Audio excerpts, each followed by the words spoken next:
Bonjour à tous, j'espère que vous allez bien, on se retrouve pour la présentation des sorties de février.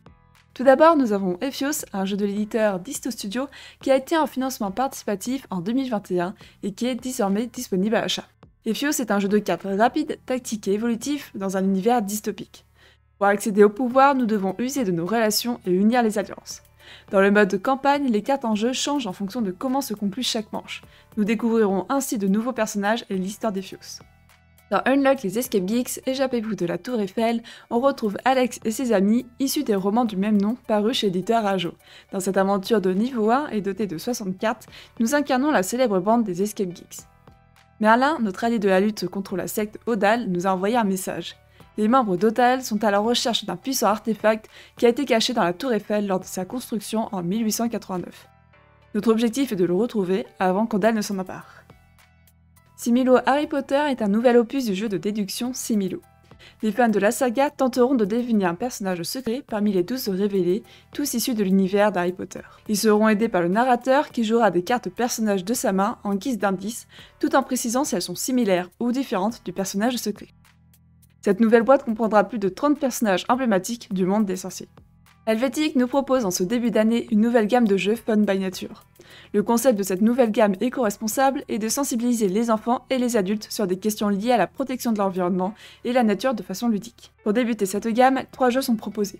Fly Home est un jeu coopératif d'observation et de mémoire pour apprendre de manière ludique les diverses espèces d'oiseaux ainsi que leurs caractéristiques. Nous devrons retourner les cartes et chercher les caractéristiques communes entre les oiseaux. Les jumelles nous aideront, mais les chouettes en revanche ne nous faciliteront pas la tâche. Fish and Flip traite de la protection des océans et de la surpêche, mêlant une mécanique qui rappelle Tetris ou Candy Crush, une programmation d'action ainsi qu'une utilisation subtile de pouvoirs d'animaux permettant de nombreux combos. Ce jeu permet de jouer soit en coopératif, soit en compétitif. Le but du jeu est de libérer les animaux prisonniers des filets tout en faisant attention aux déchets. Enfin, Just Wild est un jeu de cartes stratégique et dynamique, dans lequel nous incarnons une espèce menacée de disparition et rivalisons avec les autres espèces afin d'étendre notre territoire et assurer notre survie. Une mécanique intelligente de placement de cartes permettra aux plus jeunes d'apprendre à compter et aux plus grands de réviser leur calcul mental. Dans le jeu Hot, 2 à 4 joueurs s'affrontent pour acquérir les chapeaux les plus remarquables en échangeant des cartes en main avec des cartes sur le plateau. Chaque échange de cartes influe sur le score de chaque chapeau. Naturellement, à la fin de la partie, le joueur ayant le plus haut score sera déclaré le plus fou. Sylve est un jeu de placement d'ouvriers et de contrôle de zone dans lequel nous devons recruter des créatures mystiques afin de ramener l'équilibre dans la forêt. Nous choisissons comment utiliser les dés d'éléments, soit pour reprendre le contrôle d'autant de saisons que possible, soit pour se procurer des marchandises au village local. Le recrutement de créatures des bois et la préparation de potions peuvent aider à compenser les jets de dés aléatoires ou à créer un moteur pour nous aider à dompter les terres. Dans Secret Identity, nous devons deviner l'identité secrète de nos adversaires tout en essayant de leur faire deviner celle qui nous a été attribuée. À l'aide de nos cartes picto, nous devons faire deviner notre personnage aux autres joueurs tout en essayant de deviner la leur pour gagner un maximum de points de victoire.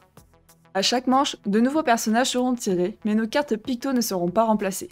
C'est à nous de faire les bons choix et de mesurer les risques. À la fin de la 4e manche, le joueur avec le plus de points de victoire remporte la partie.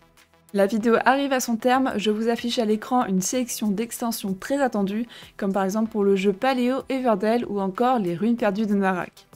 Si vous avez aimé cette vidéo, je vous invite à vous abonner et à partager notre chaîne pour nous soutenir.